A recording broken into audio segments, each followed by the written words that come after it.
Bueno, aparte que de impertinente resulta hasta un tanto ridículo. Es una respuesta que refleja la actitud defensiva que adopta una fiscalía o más bien un fiscal general que no hizo su trabajo. Para muchísimas personas es de conocimiento la forma en que fue electo este fiscal, en el sentido que su elección fue al margen de la ley y que representa intereses de sectores políticos que en algún momento se cuestionaron por su vinculación con sectores oscuros de la sociedad. Lamentablemente la Junta Proponente ni siquiera protestó cuando la hicieron a un lado, en una actitud verdaderamente ultrajante, no la tomaron en cuenta y simple y sencillamente se reeligió un fiscal por la vía de hecho, porque era la persona que respondía a los intereses de ese momento. Las personas mencionadas en esas órdenes de captura son personas que han ido a programas de televisión, que han hecho vida social, que todo el mundo sabe dónde se encuentran, y la policía sostiene la tesis de que influencias políticas pararon la ejecución de estas órdenes de captura. Y la verdad es que las acciones del Ministerio Público gozan de secretividad, pero cuando van a juicio ya no son secretas.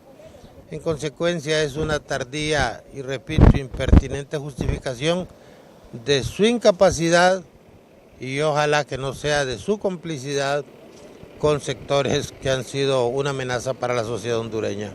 Y esto viene a dar con el traste, a dar la razón de aquellos sectores que opinan que el sistema de administración y operación de justicia ha colapsado y que la miopía del Ministerio Público es el que ha fomentado la impunidad en Honduras. Miren, no es que ha colapsado, es que lo cooptó un poder oscuro.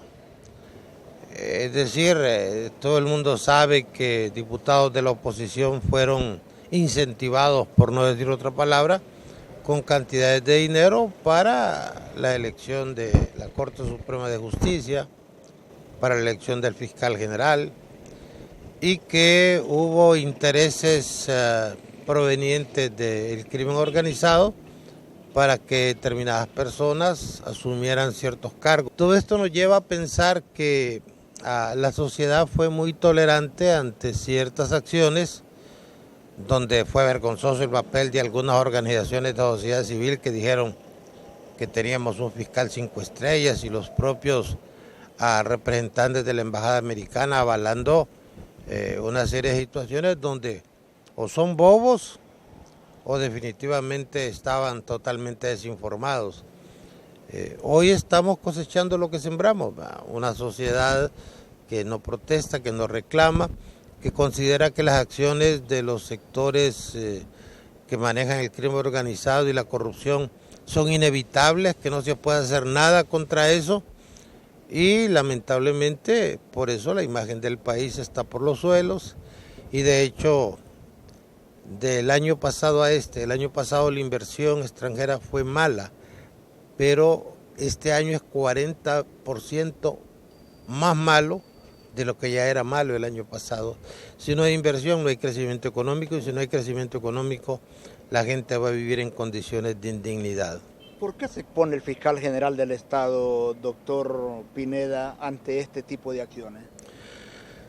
Mire, yo siento que el fiscal es un solitario, una persona de perfil modesto, al cual buscaron para que se hiciera cargo de esa responsabilidad y creo que él ni siquiera aspiraba a ser reelecto. En forma reiterada dijo que no aspiraba a eso, pero sus jefes le ordenaron que asumiera esa responsabilidad y de ahí surge una acción del Ministerio Público muy modesta, muy gris. No tiene la característica de un fiscal como pudiera haber sido Tel Maldana en Guatemala o el fiscal de El Salvador, sino que es un burócrata más, ¿verdad?, en un ministerio público que históricamente se establece que la fiscalía es lo que es el fiscal, un fiscal valiente, agresivo, un fiscal que esté consciente de que representa a la sociedad. El fiscal no representa a todos.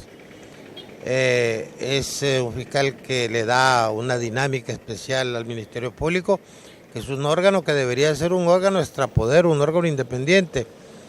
Pero un fiscal que a estas alturas se viene a justificar con un comunicado que no convence a nadie y en el que nadie cree, definitivamente es un fiscal que debería estar pensando más bien en retirarse honrosamente del cargo y dedicarse a otra cosa.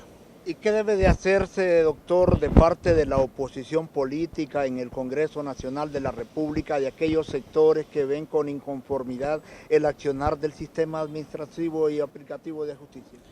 Bueno, no crea que aquí es que la oposición son niños de doctrinas. Hubo gente de la oposición, y no solamente del Partido Liberal, que fue cooptada por el poder para la elección de la Corte y para la elección del fiscal general. Ellos también que son los dos puntales fundamentales para que en Honduras haya impunidad. Mire, el problema de Honduras no es si el Código Penal genera penas largas o penas cortas. El problema es que ni las penas largas ni las penas cortas se aplican y que hay una monstruosa impunidad, ¿va? Y que eso ha derivado en un desprestigio del país y en un aislamiento del presidente de la República dentro del liderazgo que en algún momento pudo haber tenido y en una mala imagen del país que pagamos todo, ¿va? Nadie viene a un país donde los narcotraficantes han sido un poder paralelo, sino un suprapoder. Entonces, cuando usted mira esas cosas, mira que la sociedad ha sido muy laxa, muy lenta, y que la oposición ciertamente hasta esta hora no ha hecho inteligentemente su papel. Simple y sencillamente se han dedicado a quererle arrebatar el poder a quien lo tiene para hacer lo mismo que están haciendo los que hoy detentan la autoridad en este país. Yo creo que el panorama en Honduras es claro: si la oposición no se une, definitivamente están listos y servidos. Aquí vimos a Manuel Zelaya impugnando ante el Tribunal Supremo Electoral las elecciones que perdió su esposa. Y vemos a don Salvador Narrala yendo a la Fiscalía a presentar denuncias contra el Consejo de Seguridad Nacional. Los dos sabemos que las dos acciones ninguna va a prosperar. Es decir, hay que modificar este tipo de cosas. Si toda la oposición saliera a las calles y se sentara en las calles, le ruego que piense en eso, grafique eso. Si la oposición saliera a las calles y se sentara en las calles, tenga la seguridad que este país quedaría paralizado. Pero definitivamente no lo van a hacer.